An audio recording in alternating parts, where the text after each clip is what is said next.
Bismillahirrahmanirrahim. Bismillahirrahmanirrahim. Assalamualaikum warahmatullahi wabarakatuh. Alhamdulillah wassalatu wassalamu ala Rasulillah wa ala alihi wa sahbihi wa mawalah wa la hawla wa la quwata illa billahi wa ba'd. Alhamdulillah, di pagi menjelang siang ini kita bisa duduk kembali untuk bertalabul ilmi, dan hari ini kita akan membahas pasal ke-13 dari kitab Minhajul Muslim, masuk pada adab-adab fitrah. Apa maksudnya dengan adab-adab fitrah ini? Taib, di sini muallif rahimahullahu taala mengatakan seorang muslim dengan identitas keislamannya berpegang teguh kepada ajaran Al-Quran dan Sunnah Rasul dan hidup di bawah pancaran sinarnya dan bertindak di dalam seluruh aspek kehidupannya harus berdasarkan petunjuknya. Artinya mu'alif rahimahullah ta'ala ingin menggiring pemahaman kepada kita bahwa segala aktivitas kita hidup di dunia ini itu semua sudah ada ajarannya, sudah ada petunjuknya. Yang mendekatkan kita ke sorga sudah dijelaskan, yang menjauhkan kita dari neraka pun sudah dijelaskan. Karena Islam itu agama yang sangat-sangat paripurna, sangat lengkap, sehingga tidak ada alasan seseorang itu untuk mengambil ajaran di luar daripada Islam. Karena Islam itu agama sempurna. Semua gerak-gerik kehidupan manusia dalam Islam itu ada petunjuknya. Ma'asyiral muslimat yang dimuliakan Allah Subhanahu wa taala, mu'allif rahimahullahu taala menyebutkan beberapa dalil. Pertama, surah Al-Ahzab ayat 36. Wa ma kana lil mu'minin wala mu'minatin idza qadallahu wa rasuluhu amran an yakuna lahumul khiyaratu min amrihim. Tidak layak bagi seorang laki-laki mukmin ataupun perempuan apabila Allah Subhanahu wa taala sudah memutuskan sebuah perkara dan rasulnya, tiba-tiba ada kebimbangan dalam hatinya. Maka kebimbangan dalam hati seorang muslim dari keputusan Allah dan Rasulnya itu tanda orang ini belum tunduk kepada syariat. Padahal di sini Allah mengatakan wa ma atakumur rasul fakhuduhu wa ma nahakum anhu fantahu. Apa saja yang diberikan Rasul kepadamu ambillah, dan apa saja yang dilarang Rasul kepada kalian tinggalkanlah. Karena seorang mukmin itu harus menundukkan hawa nafsunya dalam setiap perkaranya kepada syariat yang diajarkan kepada kita. Apakah bab akidah, apakah bab ibadah, apakah bab muamalah, maka kita harus tunduk kepada apa yang diperintahkan Allah dan Rasulnya. Dan itu bagian daripada kesempurnaan iman. Rasul mengatakan la yu'minu ahadukum hatta yakuna hawahu taba'an lima ji'tu bihi. Tidak sempurna iman seseorang di antara kalian sehingga hawa nafsunya mampu mengikuti apa yang aku bawa, kata Rasul. Hadis ini walaupun secara sanad lemah, tapi secara makna sahih. Bahkan ada juga yang mensahihkan hadis ini seperti Imam Nawawi bahkan meletakkan dalam kitab Arba'in Nawawi hadis yang ke-41. Ma'asyiral muslimat yang dimuliakan Allah Subhanahu wa taala, maka dari 3 dalil ini kita pahami bahwa apapun yang Allah Subhanahu wa taala perintahkan kepada kita, baik perintah itu masuk di akal atau tidak, baik perintah itu suka atau tidak, maka wajib kita laksanakan. Termasuk juga larangan. Apakah larangan itu masuk di akal atau tidak, larangan itu disukai atau tidak disukai, tetap harus tinggalkan. Karena dalam perintah itu ada kebaikan, sebagaimana dalam larangan itu ada keburukan. Ma'asyiral muslimat yang dimuliakan Allah Subhanahu wa taala, makanya seorang muslim wajib berpegang teguh dengan adab-adab yang telah diajarkan Rasul, dan tidak perlu mengambil adab-adab di luar daripada Islam. Man amila amalan laisa alaihi amruna fahuwa rad. Barang siapa yang mengerjakan satu amalan yang tidak didasari agama atau tidak dasari dari perintah kami, maka amalan tersebut akan tertolak. Lah, dalam bab ini mu'alif rahimahullahu ta'ala menjelaskan adab-adab yang harus kita ikuti dalam Islam. Bahkan akan banyak manfaat dalam adab-adab fitrah ini, baik secara kesehatan ataupun bicara soal agama, menjalankan perintah Allah dan Rasulnya. Di sini Nabi sallallahu alaihi wasallam bersabda dalam hadis yang dikeluarkan oleh Imam Bukhari dan Muslim, khamsun minal fitrah, khamsun minal fitrati, al-istihdad wal khitan wa qassus syaribi wa natful ibti wa taqlimul adfari. Ada 5 perkara yang termasuk dari fitrah. Apa itu? Yang pertama mencukur bulu kemaluan, yang kedua berkhitan, yang ketiga mencukur kumis, yang keempat mencabut bulu ketiak, dan yang kelima memotong kuku. Ini dalam riwayat Muslim. Tapi dalam riwayat yang lain dijelaskan, dalam riwayat yang lain, bahwa bukan hanya 5 tetapi 10.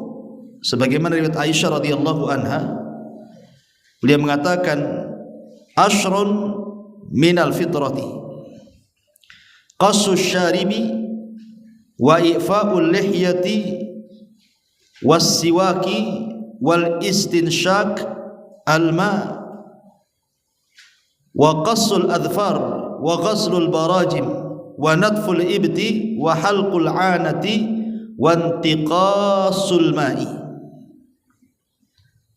Ada 10 macam dari fitrah, yaitu pertama memotong kumis, kedua memelihara janggut, ketiga bersiwak, keempat istinsak menghirup air ke hidung, kelima memotong kuku, keenam membasuh persendian, ketujuh mencabut bulu ketiak, kedelapan mencukur bulu kemaluan, kesembilan istinja atau cebok dengan air. Kemudian Zakaria berkata bahwa aku lupa yang ke-10, aku merasa yang ke-10 adalah berkumur-kumur. Jadi yang ke-10 adalah berkumur-kumur. Tapi kita akan membahas 5 perkara ini saja yang disebutkan oleh muallif rahimahullahu taala. Ma'asyiral muslimat yang dimuliakan Allah Subhanahu wa taala. Apa yang dimaksud fitrah di sini? Ada yang mengatakan fitrah itu adalah Islam ataupun sunnah. Sebagaimana Nabi sallallahu alaihi wasallam mengatakan kullu maulud yuladu 'alal fitrah. Setiap bayi yang dilahirkan itu terlahir Islam, terlahir di atas sunnah. Maka yang dimaksud di sini khamsun minal fitrati itu maksudnya 5 perkara termasuk daripada ajaran Islam atau termasuk sunnah yang harus dikerjakan. Ma'asyiral muslimat yang dimuliakan Allah Subhanahu wa taala. Adapun kenapa kemudian 5 perkara ini sangat dianjurkan dalam Islam itu? Di antara faedahnya, pertama, karena fitrah Allah, ajaran Allah, agama Allah, tad'u ila kulli khairin wa tub'idu an kulli syarrin. Bahwa fitrat Allah, maksudnya fitrahnya Allah, ajaran Allah, Islam, sunnah, itu mengajak manusia kepada kebaikan dan menjauhkan manusia dari keburukan. Jadi kalau kita melakukan 5 perkara ini, maka kita akan mendapatkan kebaikan dan akan dijauhkan dari keburukan. Ini yang pertama. Yang kedua,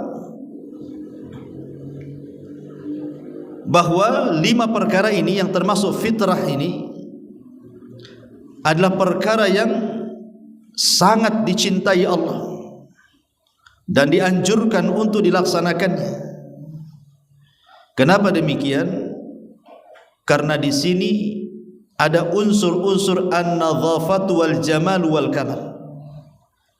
Karena di dalamnya ada unsur kebersihan, unsur kecantikan atau ketampanan, dan unsur kesempurnaan. Jadi ada unsur kebersihan di dalamnya, ada unsur kecantikan di dalamnya, dan kesempurnaan. Kemudian juga di antara faedahnya adalah karena perkara-perkara ini adalah termasuk sunanul anbiya, sunnahnya para nabi juga. Bukan sunnah Nabi kita Muhammad SAW saja, tapi termasuk sunanul anbiya, sunnahnya para nabi. Artinya kalau kita melakukan 5 perkara ini berarti mengikuti sunnahnya para nabi, termasuk Nabi kita Muhammad sallallahu alaihi wa ala alihi wasallam. Baik, kita mulai dari yang pertama, al-istihdad. Ma'asyiral muslimat yang dimuliakan Allah Subhanahu wa taala, al-istihdad artinya mencukur bulu kemaluan. Mencukur bulu kemaluan, sebagian para ulama mengatakan di sini wa ammad dubur fa innal aula qassuhu. Adapun dubur maksudnya kan ada kubul, ada dubur. Dalam hadis itu kan kubul, kemaluan. Ya, bagaimana dengan dubur, belakang kemaluan? Maka para ulama mengatakan sebaiknya juga dicukur. Jadi mencukur bulu kemaluan itu, maaf, bukan hanya di sekitar kemaluan saja, tetapi juga sampai ke belakang, sampai ke dubur kita. Ini menurut pendapat para ulama, sebagaimana dinyatakan oleh Al-Imam Al-Hafidh Ibnu Hajar Al-Asqalani dalam kitabnya Fathul Bari. Dan tidak mengapa menggunakan alat-alat elektronik yang ma'ruf hari ini kan Bu ya, entah dengan cukur silet, atau hari ini kan sudah ada cukur pakai baterai elektronik gitu kan. Maka para ulama membolehkan, karena intinya adalah mencukur bulu kemaluan dan termasuk juga ke dubur menurut sebagian para ulama, sebagaimana dinukilkan Al-Hafidh Ibnu Hajar Al-Asqalani rahimahullah ta'ala.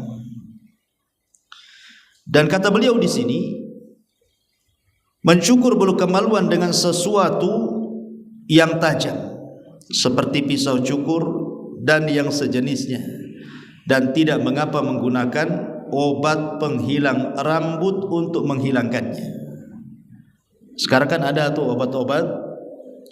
obat-obat luar gitu ya, yang disiramkan di kulit kemudian bisa merontokkan rambut, maka itu tidak mengapa. Kenapa Islam itu sangat-sangat menganjurkan perkara ini? Bahkan kalau riwayat Anas bin Malik radhiyallahu anhu itu, Bu, khamsun minal fitrah ini dibatasi waktunya sampai 40 hari. Jadi jangan sampai lebih daripada 40 hari. Jadi maksimalnya di hari ke-40 kita sudah mencukur bulu kemaluan. Karena tidak mungkin syariat Islam ini mengajarkan kepada kita sebuah perkara kalau tidak ada manfaatnya. Karena menurut penelitian kesehatan, memang daerah-daerah kemaluan itu kan daerah-daerah lembab kan. Pokoknya di anggota badan kita ini daerah-daerah lembab itu pasti akan tumbuh bulu. Seperti di sekitar kemaluan, kemudian di ketiak gitu kan. Mesti akan tumbuh bulu. Makanya kemudian di daerah-daerah lembab yang tumbuh bulu itu disunahkan untuk dicukur rambutnya. Seperti ketiak juga disunahkan, bulu kemaluan juga disunahkan. Kenapa demikian? Untuk menghindarkan bersarangnya berbagai macam bakteri dan penyakit di situ. Makanya kenapa syariat ini sangat dianjurkan di zaman Nabi. Ketika Nabi SAW pulang dari peperangan, kemudian mengatakan kepada para sahabat, jangan dulu pulang, jangan dulu mengetuk pintu rumah-rumah kalian. Disuruh untuk memberikan kesempatan.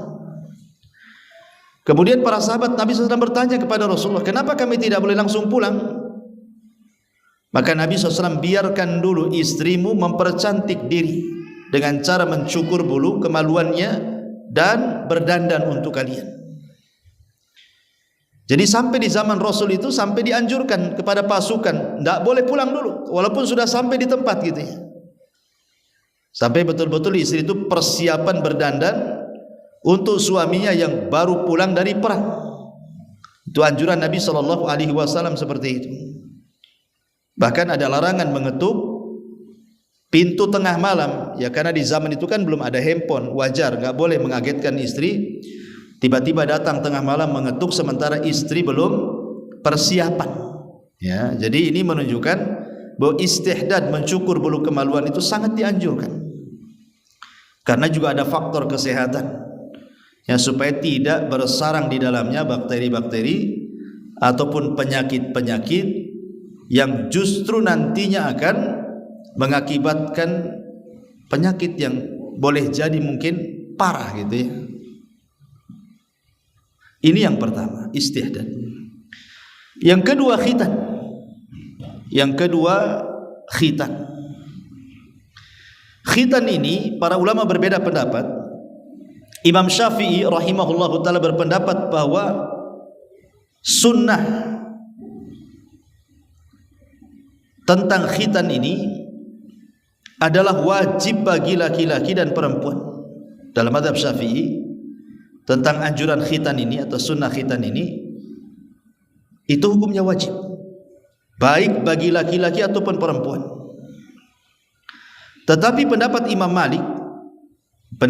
Malik menganggap bahwa khitan itu sunnah saja, tidak wajib baik laki-laki ataupun perempuan. Tetapi pendapat Ahmad ibn Hanbal atau pendapat Imam Ahmad memerinci, wajib bagi laki-laki dan sunnah bagi perempuan. Inilah yang dikuatkan oleh Syekh Ibnu Utsaimin rahimahullahu taala dalam kitabnya Sahih Fiqh Sunnah. Dan ini wallahu alam yang lebih tepat ya, bahwa hukum sunnat itu wajib bagi laki-laki tapi sunnah bagi perempuan. Kenapa kok kemudian beda hukumnya? Kenapa bagi laki-laki wajib, bagi perempuan itu sunnah? Karena selain daripada ada unsur bicara soal taharah, kesucian dalam solat, kesucian dalam wudu gitu ya, juga lebih daripada itu, Jadi bagi laki-laki itu sunat itu menurut pakar-pakar kesehatan itu bisa mengurangi terjadinya penyakit menular ketika berkaitan dengan seksual. Kemudian juga mencegah terjadinya penyakit penis, kemudian mengurangi risiko terjadinya infeksi saluran kemih, dan banyak lagi lah. Banyak kalau ibu buka di Google ya, artikel tentang manfaat sunat bagi laki-laki itu. Tetapi bagi wanita beda gitu ya, karena wanita itu kan tidak menyimpan kotoran-kotoran seperti mani, madhi, wadhi, air kencing gitu ya, sehingga tidak memadaratkan soal toharohnya, solatnya. Makanya bagi perempuan itu hukumnya sunnah saja, karena khitan bagi perempuan itu hanya untuk kecantikan, kemuliaan. Bahkan dijelaskan oleh sebagian para ulama ya, di antara manfaat daripada wanita khitan itu adalah bisa membuat awet muda dan awet kecantikannya. Tetapi walaupun demikian tidak bisa sembarang gitu ya wanita itu dikhitan, kecuali dilakukan oleh tenaga-tenaga medis yang betul-betul ahli. Karena kan dia tidak bisa mengkhitan lebih daripada separuh gitu ya, karena akan menghilangkan syahwat dia. Jadi itu harus pakar-pakar yang memang paham tentang khitannya bagi seorang wanita. Tapi yang jelas bahwa khitan bagi seorang wanita pun sangat dianjurkan, walaupun pendapat yang kuat adalah sunnah.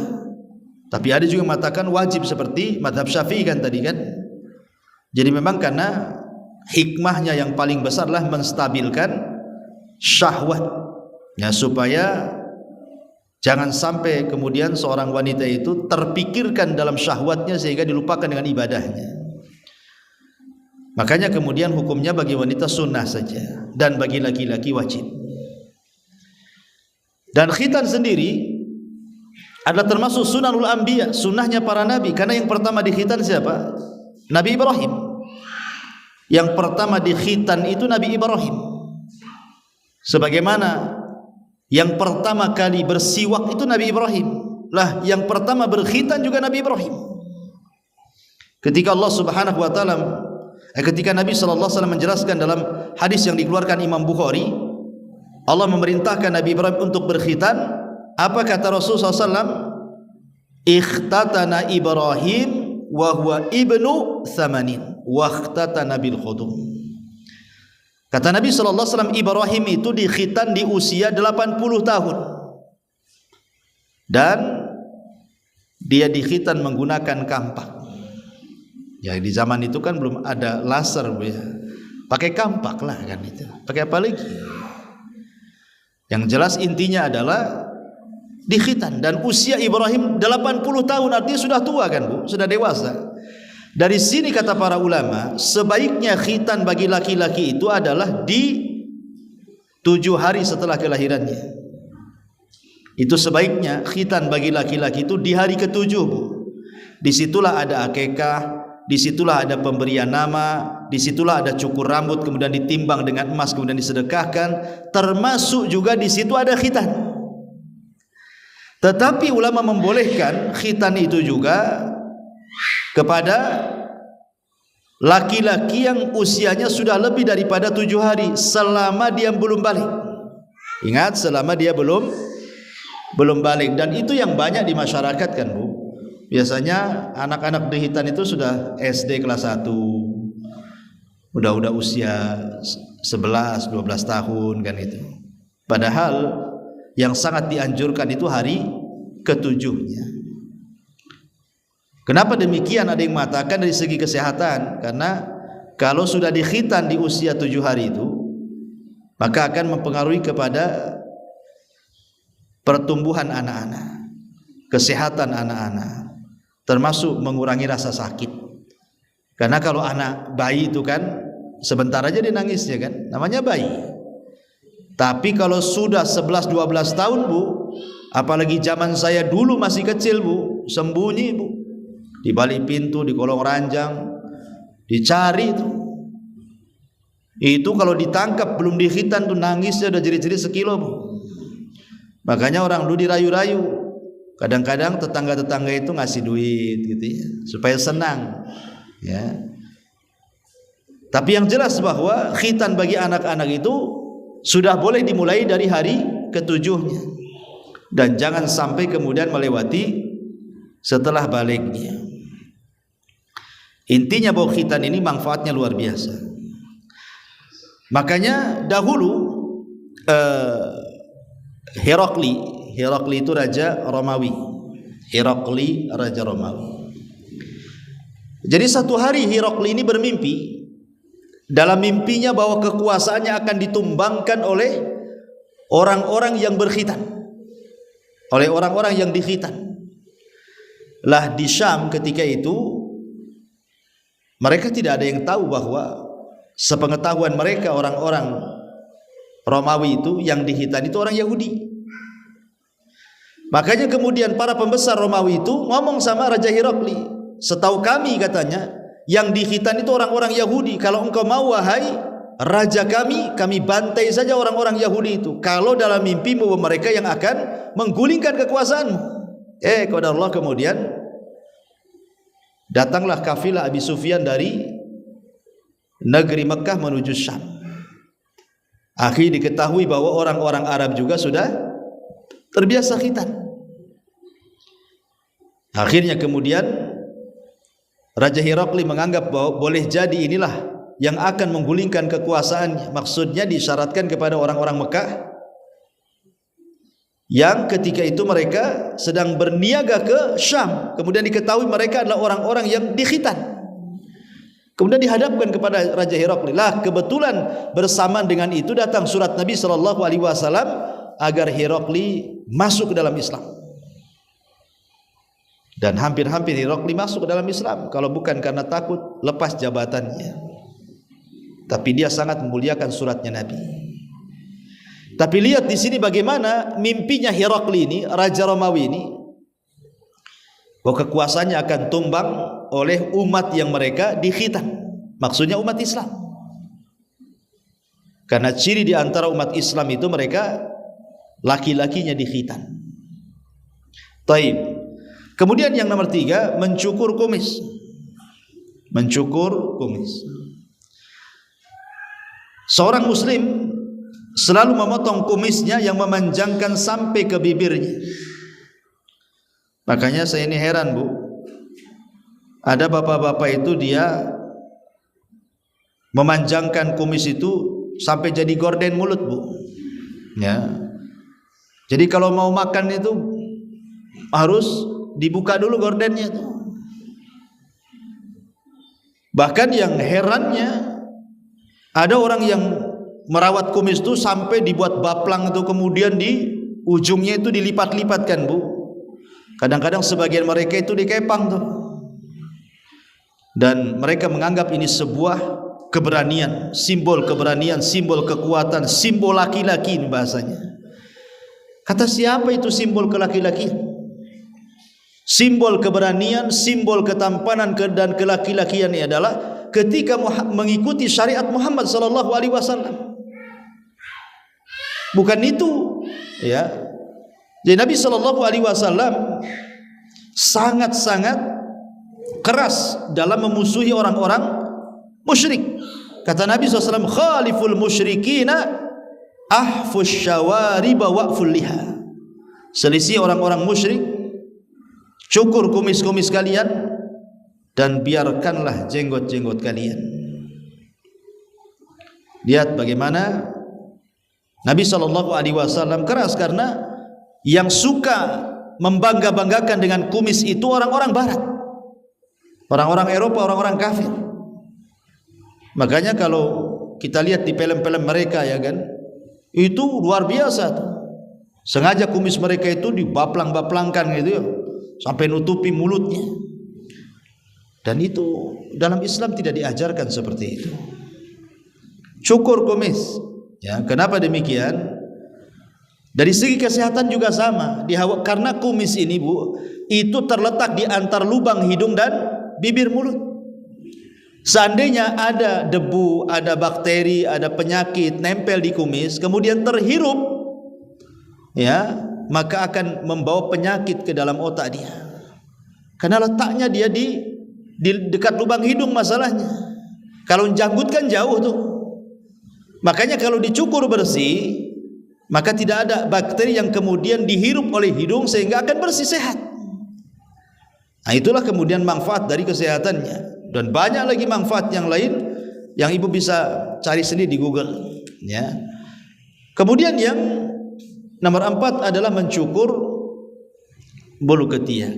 Ini juga sama, ya, karena bagaimanapun tempat-tempat lembab seperti ketiak ini kan pasti akan muncul bulu, ya, baik laki-laki atau perempuan, dan biasanya mengeluarkan bau tak sedap. Makanya kemudian dianjurkan untuk dicukur. Itu bagian daripada kebersihan. Maka di sini mu'allif rahimahullah ta'ala mengatakan seorang muslim hendaklah selalu mencukur bulu ketiaknya. Jika ia tidak bisa mencabutnya, maka ia mencukurnya atau memolesinya dengan kapur atau sejenisnya berupa obat penghilang rambut agar menjadi rontok. Ya, jadi boleh juga dirontokkan. Subhanallah, ya. Jadi bagaimana Islam itu mengajarkan kebersihan, termasuk memotong kuku yang terakhir. Ini bahan disayangkan, ya. Saya pernah melihat ada perempuan itu kukunya panjang kali, mungkin nggak pernah dipotong mungkin, ya. Yang lebih parahnya lagi dikasih henna, dikasih pewarna. Ini kalau pewarnanya sampai kemudian tidak tembus air wudu, tidak sah wudunya. Jadi mau laki-laki mau perempuan tetap dianjurkan potong kuku. Kalau lihat riwayat Anas bin Malik radhiyallahu an, tidak boleh dibiarkan lebih daripada 40 hari. Jadi maksimalnya 40 hari sudah dipotong. Sudah dipotong tuh. Jangan kemudian seseorang menumbuhkan kuku itu dengan alasan berbagai macam, karena biasanya yang suka numbuhkan kuku itu perempuan tuh, laki-laki jarang biasanya karena ganggu kerjaan. Tapi kalau perempuan kan itu kesannya untuk kecantikan.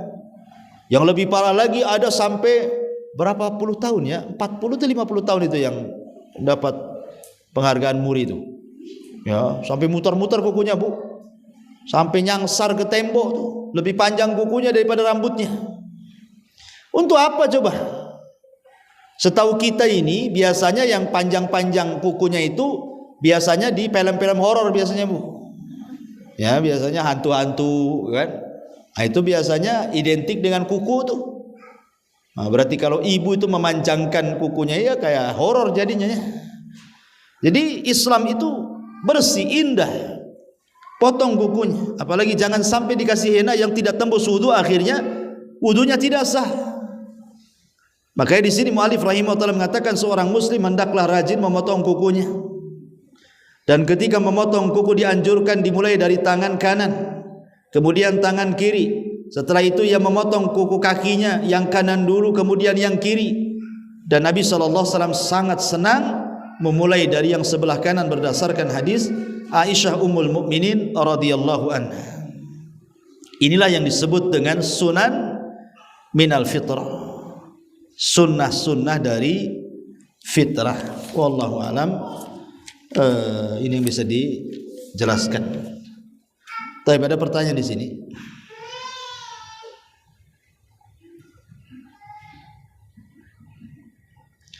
Ini pertanyaan di luar tema. Apakah seorang suami harus transparansi terhadap keuangannya? Karena suami termasuk tipe pelit terhadap istrinya. Tolong beri saya nasihat Ustadz. Pertanyaan dari Ummahat Tiban. Yang mana orang ini? Ya. Ma'asyiral muslimat yang dimuliakan Allah Subhanahu wa taala, ya. Ibu harus dipaham, di zaman Nabi ada seorang sahabat yang bernama Abu Sufyan Ibnu Harb. Abi Sufyan ini istrinya namanya Hindun, dulunya musuh Nabi. Tapi Allah berikan hidayah kepada Abi Sufyan masuk Islam dan baik Islamnya, serta juga hidayah kepada istrinya Hindun dan baik keislamannya. Lah tipe Abi Sufyan ini pelit. Akhirnya Hindun pun datang kepada Nabi SAW menceritakan tentang karakter suaminya yang sangat pelit, kedekut, medit, pokoknya susah lah, macam-macam kata. Jadi kata Hindun, Rasul, boleh enggak saya mengambil uang dari dompet dia tanpa sepengetahuannya? Kata Rasul, boleh, tapi sekadar kebutuhanmu dan kebutuhan anakmu. Jangan kau ambil sak dompet-dompetnya. Hanya cukup untuk mencukupi kebutuhanmu dan anak-anakmu saja. Jadi kalau dalam dompet itu ada 1 juta, kemudian cukupnya 300, ya 300 saja, 700-nya jangan diambil. Ya. Masalahnya Ustaz, di dompetnya itu 100, saya butuhnya 300. Itu gimana ceritanya itu? Ya saya ambillah dompetnya, saya jual dompetnya. Jadi dari sini kita tahu bahwa di zaman dulu juga ada yang pelit. Abi Sufyan kan pelit juga kata Rasul. Jadi ada juga loh sahabat yang pelit kan. Tapi kan tidak banyak gitu ya. Kebanyakan sahabat itu tidak pelit. Lah pertanyaannya di sini, apakah seorang suami harus transparansi? Tidak harus. Kewajiban suami itu adalah menafkahi istrinya, menyediakan tempat tinggal, menyediakan pakaian, menafkahi makan minum, ya, dan jajan dia. Kalau sudah terpenuhi, semuanya haknya sudah dipenuhi, tidak boleh seorang istri menuntut lebih, karena hak dia sudah dipenuhi.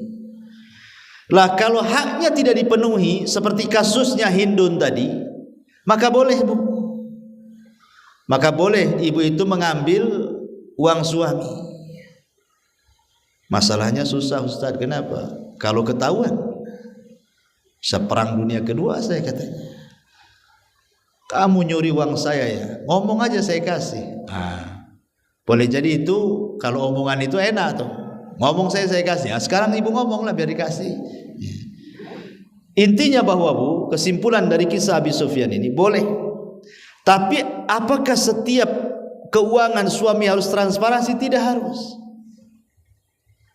Ustaz dia pelit, walaupun pelit tidak harus. Yang penting ibu itu bukan menuntut soal pelit dan tidak pelitnya dia, tuntut hak ibu kepada dia. Saya ini istri kamu, saya harus makan, kasih saya makan, saya harus berpakaian, kasih saya pakaian, saya harus tinggal, saya kasih saya rumah, dan begitu seterusnya. Jadi itu yang harus ibu lakukan, minta ya kepada suami. Karena ada tipe-tipe suami dia harus diminta bu. Kalau tak diminta dia diam saja, pura-pura bodoh aja dia. Ya. Jadi ada tipe-tipe suami, tapi ada juga tipe-tipe suami itu yang memang nampak gelagat ibu butuh duit langsung dikasih. Enak tuh punya suami kayak gitu itu. Yang tak enak nih kalau pelit ini. Taib. Kemudian di sini Ustaz bismillah. Assalamualaikum warahmatullahi wabarakatuh. Waalaikumsalam warahmatullahi wabarakatuh. Bolehkah warisan itu pindah atas nama seseorang tapi belum dibagi pada yang berhak menerimanya? Kalau seandainya sudah menjadi kesepakatan keluarga, umpamanya gini, rumah ini atas nama 3 ahli waris, ya sudah 3-3 dimasukkan dalam satu sertifikat, nggak apa-apa. Awalnya kan nama orang tuanya, karena orang tuanya sudah meninggal, kemudian mau dijual, masih cekcok ini itu di tengah keluarga, boleh kita mengganti atas nama almarhum dengan ahli warisnya, tetapi dicantumkan semua ahli warisnya di situ. Kalau belum dicantumkan ahli warisnya, hanya satu saja di situ, ya tidak boleh, takut mendolimi ahli waris yang lainnya, takut mendolimi ahli waris yang lainnya. Maka sebaiknya kalau bicara waris itu tidak usah diatasnamakan, jual saja bagi. ya jual saja bagi. Atau kalau di antara ahli waris ada yang membeli bagian dia beli, ya lebih baik gitu ya, ke keluarga dijual. Nggak usah kemudian disewakan dulu, diambil dulu keuntungannya dan begitu seterusnya, nanti ada masalah. Karena banyak kasus yang contoh umpamanya ahli waris itu ketika meninggal dia membawa harta waris berupa ruko, toko gitu ya. Akhirnya sepakat ahli waris itu, ya sudah gak usah dijual tapi dikontrakkan saja. Nanti uang kontraknya kita bagi-bagi bersama katanya, sesuai faraid. Kemudian setelah beberapa tahun setelahnya, satu di antara mereka meninggal. Satu di antara ahli warisnya meninggal. Kemudian selang beberapa tahun lagi meninggal lagi satu. Lah ini kan zalim kalau tidak cepat membagi kepada yang meninggal itu. Karena manusia itu ada kalanya berhajat kepada uang, mendesak gitu ya karena sebuah hajat, ada kalanya tidak. Nah kalau ahli waris itu dia mendesak, mungkin sakit pengen berobat, ataupun mungkin anak-anaknya sekolah tidak ada biaya, sementara masih berupa lahan, berupa toko, yang lainnya melarang-larang nggak usah dijual, ini zalim namanya, jual bagi. Nah, itu selesai. Ya itulah keadilan. Taib. Kemudian juga soalan berikutnya, bismillah, assalamualaikum. Lensa mata yang tidak bisa melihat lagi boleh diganti dengan lensa permanen Ustadz. Apa boleh terbawa ketika kita sudah wafat? Iya. Alhamdulillah. Wallahu a'lam. Kalau untuk kesehatan boleh-boleh saja. Tapi kalau lensa itu bernilai, seperti para ulama ketika membahas, ada orang yang punya gigi emas kemudian meninggal, apakah kemudian gigi itu harus dibawa kepada kuburan gitu ya, ataukah dicabutkan itu bagian waris? Maka ulama mengatakan dicabut, karena itu kan bagian waris. Apa yang ditanam dengan gigi dia? Ambil, karena itu bagian barang berharga dan bisa dijual dan bisa dijadikan barang warisan. Termasuk lensa di sini, kalau memang dia mahal gitu kan, bisa puluhan juta dan laku dijual, dan itu menjadi barang warisan, ya sebaiknya diambil dijual. Tapi kalau seandainya itu sudah permanen dan bisa merusak mata si mayat, maka sebaiknya jangan. Ya, karena bagaimanapun ada hadis yang mengatakan melukai mayat itu sama dengan melukai orang hidup. Kalau sudah permanen sebaiknya tidak usah. Tapi kalau tidak permanen kayak gigi itu kan tidak merusak. Kalau dia dicabut kan nggak ada masalah gitu. Karena orang hidup yang ompong juga banyak gitu ya. Wallahu a'lam. Assalamualaikum Ustaz, apa hukumnya mencukur rambut anak yang baru lahir, ditimbang dan disedekahkan seberat rambut bayi tersebut? Iya, maksudnya saat hari ke-7 Bu. Hari ke-7 itu kan disunahkan untuk akikah kan Bu. Lah di hari ke-7 saat akikah itu dicukur rambutnya. Kemudian rambutnya dicukur, jangan di koza, dicukur sebagian ditinggalkan sebagian, itu koza, tidak boleh namanya. Ya. Jadi kalau cukur semua, jangan cukur separuh, dibiarkan separuh, dilarang. Rasul melarang koza. Jadi ketika diakikahi itu, di situ kan dianjurkan diberi nama. Termasuk mencukur rambut, nanti rambutnya ditimbang. Ada berapa gram rambut itu? Oh sekian gram, ya sudah diemaskan saja. Kalau dia ada 3 gram rambutnya, beli emas 3 gram, kemudian disedekahkan. Disedekahkan emasnya itu maksudnya mencukur rambut bagi anak yang baru lahir tadi. Kemudian larangan potong rambut dan potong kuku untuk orang yang berkurban, apa hanya untuk suami saja atau seluruh keluarga? Hanya yang berkorban. Hanya yang berkorban. Kalau suami yang berkorban ya suami saja. Tapi satu keluarga tidak. Karena satu keluarga hanya berserikat pahala, bukan berserikat hewan kurban. Jadi yang berkorban saja. Suami yang berkorban ya suami saja, yang mulai dari tanggal 1 sampai dikurbankan kambingnya atau sapinya, baru dia boleh mencukur rambut dan mencabut bulu ketiak ataupun memotong kuku. Yang tidak berkorban tidak. Wallahu a'lam.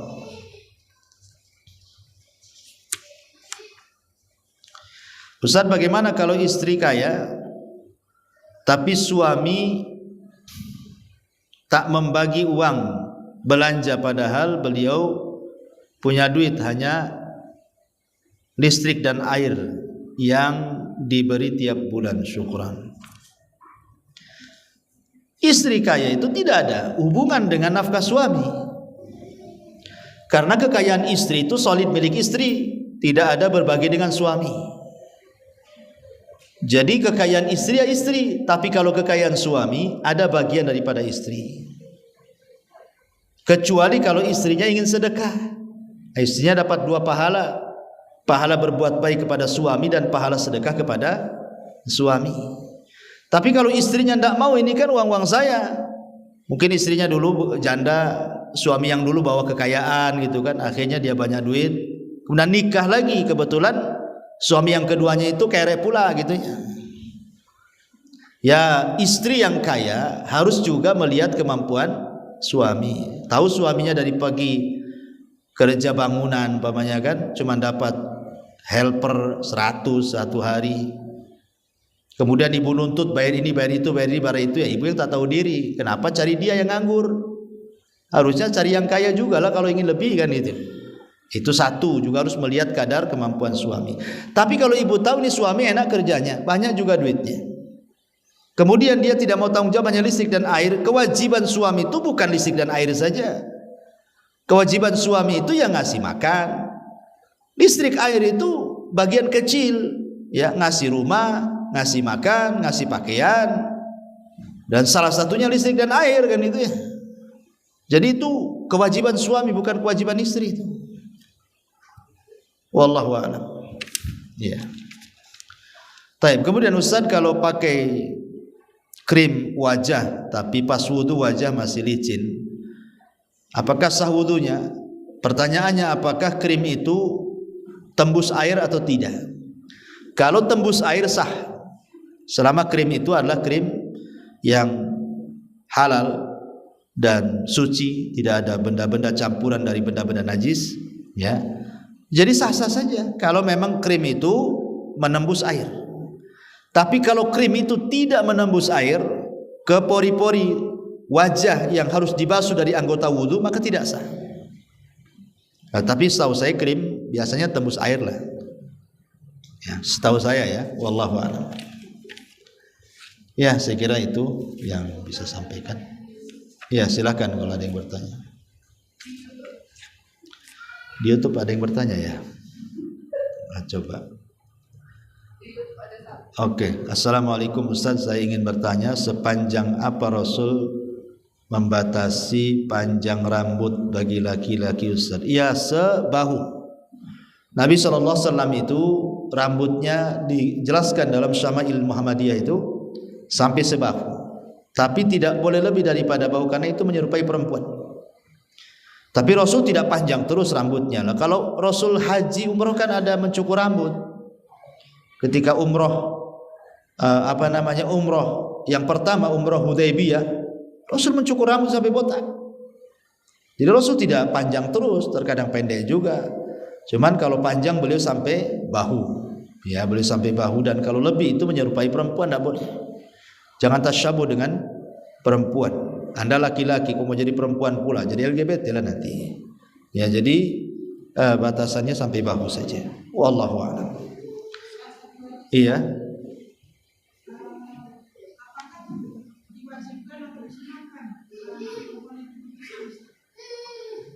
Apa itu? Anak perempuan sunnah hukumnya, tapi dalam mazhab Syafi'i wajib. Dalam mazhab Syafi'i wajib. Dalam mazhab Maliki tadi sunnah. Dalam mazhab Hambali sunnah. Sunnah dihitam. Supaya apa? Ya, salah satu manfaatnya untuk merendahkan syahwat. Supaya jangan melonjak-lonjak syahwatnya. Ya, jadi anak wanita ini supaya tidak melonjak syahwat. Yang kedua, untuk kecantikan dia. untuk kecantikan dia dan juga untuk kesehatan dia. Karena tidak mungkin agama itu memerintahkan sesuatu kalau tidak ada faedah di dalamnya. Jadi bagi anak perempuan sunnah. Dan tadi sebaiknya di hari ke-7 Bu, ibu punya bayi anak perempuan, hari ke-7 datang ke dokter. Kan cuma sedikit saja diiris ya kan. Karena ada larangan tidak boleh banyak-banyak. Nanti kalau hilang syahwatnya masalah gitu kan. Masih sedikit saja. Ya, tetapi kalau memang tidak tahu ya boleh, tetapi kalau bisa jangan setelah balik, tapi sebelum balik. Dan carilah dokter yang pakar, yang ahli, yang paham dengan masalah sunat menyunat ini. Wallahu a'lam. Baik, sampai di sini. Subhanallah bihamdika, asyhadu an la ilaha illa anta astaghfiruka wa atubu ilaik. Allahu ta'ala. Assalamualaikum warahmatullahi wabarakatuh.